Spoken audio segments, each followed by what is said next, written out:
all of these things, the LLMs might look at all this documentation that you brought up and then start finding people's names that are repetitive that may not be part of your team, and then and then put it into the document. And so, you know, if John Doe is, a researcher and a bunch of documents that you had, and you're just using it as reference documents for your paper, the LLM might see John Doe, 50 different times in the document and be like, okay, John Doe must work for um, the company that I'm writing this grant for. And so then they'll include John Doe as part of the proposal, being like, John Doe is going to do this.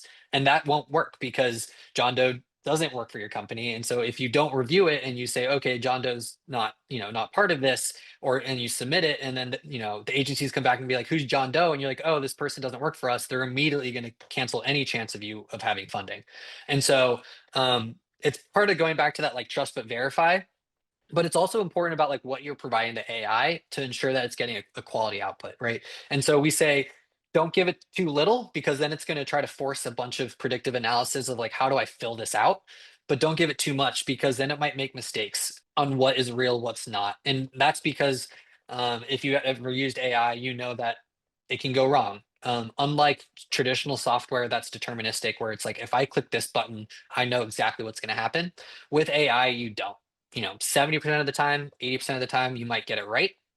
But there's a 20% chance that it might predict incorrectly. Just like when you're typing on a phone and you're texting a friend and you see the three things that it's predicting, none of them are things you're going to use. Very, very similar concept.